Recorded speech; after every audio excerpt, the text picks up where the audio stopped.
The live TV, सच सबसे आगे। नमस्कार, द लाइव टीवी देख रहे हैं आप। आपके साथ मैं हूं आदित्य कुमार। 5 राज्यों के विधानसभा चुनाव नजदीक हैं, सरगर्मियां तेज हैं और पार्टियां अपना अपना तिकड़म भिड़ा रही हैं। उत्तर प्रदेश का चुनाव इसमें बहुत खास है। अब उत्तर प्रदेश के चुनाव में शिवसेना ने भी ताल ठोक दी है। शिवसेना ने सीधे तौर पर कहा है कि वो 100 विधानसभा सीटों में उत्तर प्रदेश पर अपने प्रत्याशी उतारेंगी, जिसके बाद से भारतीय जनता पार्टी के कान खड़े हो गए हैं। बड़े बड़े नेताओं को पसीने छूटने लगे हैं कि यह वही शिवसेना है जिसने महाराष्ट्र में सरकार नहीं बनाने दी, और अगर अब कांग्रेस के साथ मिलकर उत्तर प्रदेश में आ जाएगी तो हालत खराब हो जाएगी। जी हां, बिल्कुल सही सुन रहे हैं आप कि और इन मंत्रियों के खिलाफ कुछ लिस्ट जारी की है कि मंत्रियों के खिलाफ जरूर जो है शिवसेना अपने मैदान में प्रत्याशियों को उतारेगी। कानपुर में शिवसेना के 2 प्रत्याशी इस चुनावी अखाड़े में मंत्रियों सतीश महाना और नीलम कटियार के खिलाफ उतर रहे हैं। यह खबर सामने आ गई है। यह बात शिवसेना राज्य प्रमुख ठाकुर अनिल सिंह ने प्रेस वार्ता में प्रेस क्लब में कही थी। उन्होंने निशाना साधते हुए कहा क्या था वो भी हम आपको बताते हैं कि उत्तर प्रदेश सरकार कानून व्यवस्था पूरी तरह फेल हो चुकी है। भारतीय जनता पार्टी की सरकार औरंगजेब की सरकार है।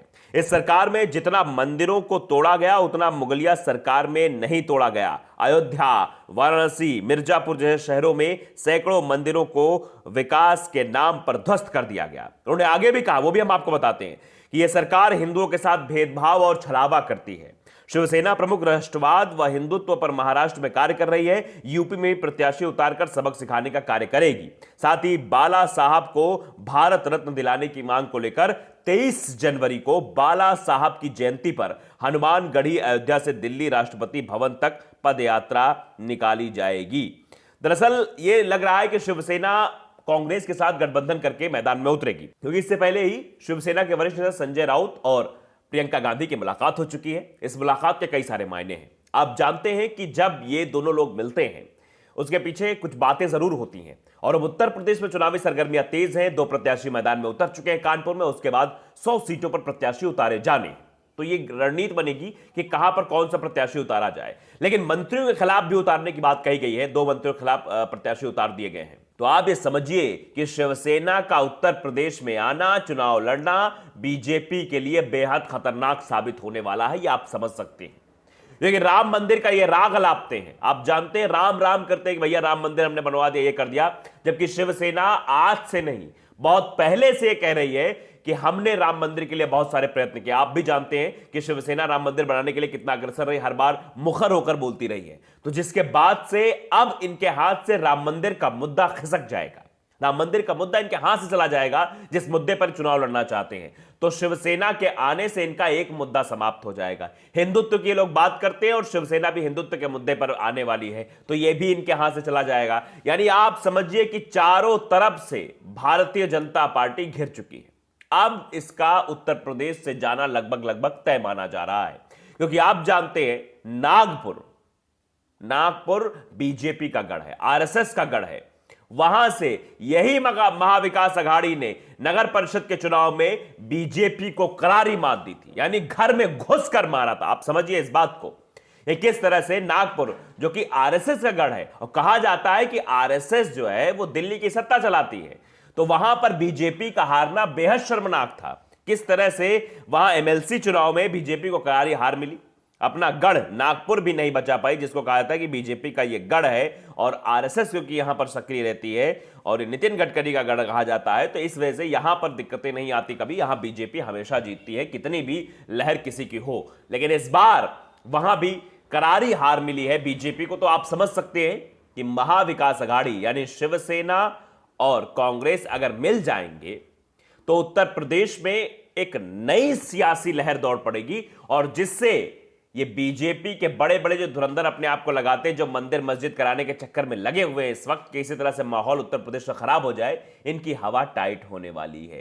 ये अब क्या करेंगे समझ नहीं पाएंगे। 100 प्रत्याशी मतलब समझते हैं आप, और उसके बाद सब इन्हीं के मंत्रियों के खिलाफ प्रत्याशी उतारे जाएंगे। अब यह तय होना बाकी है अभी कि कांग्रेस का और शिवसेना गठबंधन होगा, वो किस वे में जाएगा, कहां कहां सीटें निर्धारित की जाएंगी, ये अलग की बात है। लेकिन यह समझना बेहद जरूरी है कि अब बीजेपी क्या करेगी और बीजेपी कैसे शिवसेना के खिलाफ क्या कुछ प्लान तैयार करेगी, यह अब देखने वाली बात होगी। तो जो मुलाकात हुई है संजय राउत और प्रियंका गांधी की, उस मुलाकात में उत्तर प्रदेश चुनाव को लेकर बातचीत हुई है, और कहा जा रहा है कि गोवा चुनाव को लेकर भी बातचीत हुई है कि गोवा में भी शिवसेना और कांग्रेस मिलकर चुनाव लड़ेंगे और उत्तर प्रदेश में भी मिलकर चुनाव लड़ेंगे। तो आप समझ सकते हैं कि दोनों जगहों पर बीजेपी को हराने की पूरी तैयारी बन चुकी है, पूरी फील्डिंग तैयार कर जी जा चुकी है, पूरी फील्डिंग तैयार की जा चुकी है, बस अब खेलना बाकी है और बीजेपी को खदेड़ना बाकी है। यही शिवसेना इसी मुद्दे पर आ रही है। दरअसल आप जानते हैं कि शिवसेना जो है राम मंदिर के मामले पर मुखर होकर बोलती रहती है।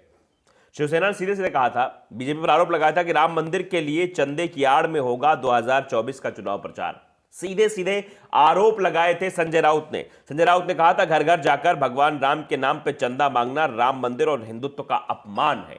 यह बात सीधे सीधे बीजेपी को आड़े हाथों लेते हुए कही थी। ये कहा था किस तरह से ये चंदा मांग रहे, इसका इस्तेमाल, इस पैसे का इस्तेमाल जो चंदा मांगा जा रहा है 2024 के लोकसभा चुनाव में इसका इस्तेमाल किया जाएगा। ये बात संजय राउत कहते हैं। और ये कुछ चंदे वंदे की बात, घोटाले की बात भी सामने आई थी। आपने देखा था किस तरह से संजय सिंह जो कि आम आदमी पार्टी के राज्यसभा सांसद, उन्होंने बातें उठाई थी। वो अलग की बातें हैं, लेकिन यह समझना जरूरी है कि जिस मुद्दे को लेकर ये चुनावी मैदान में उतरना चाहते हैं बीजेपी वाले, राम राम करते हैं। अभी देखो, कह रहे थे काशी और अयोध्या के बाद अब मथुरा की तैयारी, मथुरा में विद्वेष फैलाने की कोशिश कर रहे थे। वो लोग अब सावधान हो जाए कि राम मंदिर उनका मुद्दा नहीं रह गया है। अगर शिवसेना आती है, शिवसेना जो कि जानती है और समझती भी है, बाला साहब ठाकरे बहुत दिनों से राम मंदिर बनाने की बात कह रहे थे, तो ये समझ में आता है किस तरह से ये जो सियासी रोटियां सेकने की कोशिश करेंगे राम मंदिर पर, वो इनसे अब होने वाला नहीं है। क्योंकि अब शिवसेना के आने के बाद शिवसेना भी मुखर होकर राम मंदिर पर बात करेगी और बताएगी राम मंदिर, बीजेपी का कोई इसमें हाथ नहीं है, सिर्फ हाँ श्रेय लेने में ये लोग आगे हैं। जो ये श्रेय ले रहे हैं कि राम मंदिर हमने बनवा दिया है, वो श्रेय इनके हाथों से चला जाएगा। तो कई सारी बातें हैं, कई सारे तिकड़म है और शिवसेना के आने से मुश्किलें जरूर बढ़ेंगी। और क्योंकि आप जानते हैं कि किस तरह से महाराष्ट्र में सियासी हलचल तेज हुई थी, किस तरह से मिनटों मिनटों में सियासी समीकरण बदल रहे थे, रातों रात शपथ दिलाई जा रही थी मुख्यमंत्री बनाने के लिए बीजेपी के देवेंद्र फडणवीस को। लेकिन हुआ क्या अंत में सरकार किसकी बनी? अंत में वहां पर गद्दी पर कौन बैठा? महाविकास अघाड़ी, यानी 3 लोग मिल गए, एनसीपी, कांग्रेस और शिवसेना। और शिवसेना के मुख्यमंत्री उद्धव ठाकरे महाराष्ट्र के मुख्यमंत्री बने। तो आप समझिए इस बात को कि अगर उत्तर प्रदेश में शिवसेना आ रही है, तो आप समझिए कि ये बीजेपी की जो ये फर्जी वाली सेना है, ये वापस जरूर चली जाएगी। और इसका यहां से वापस जाना 2024 के लोकसभा चुनाव में जाना लगभग तय हो जाएगा। क्योंकि उत्तर प्रदेश के चुनाव में जो जीतता है वही लोकसभा चुनाव में भी अपना पैठ जमा पाता है। तो अब ये समझना सीधे सीधे हो गया है कि शिवसेना अगर 100 सीटों पर चुनाव लड़ रही है, तो मतलब कांग्रेस साथ गठबंधन करके लड़ेगी। कांग्रेस और शिवसेना का साथ आ जाना बीजेपी के लिए टेंशन की बात है। तो द लाइव टीवी को अगर आपने सब्सक्राइब नहीं किया, सब्सक्राइब जरूर करिए, बेल आइकन दबाइए ताकि सच खबर आप तक पहुंचती रहे। नमस्कार। द लाइव टीवी, सच सबसे आगे।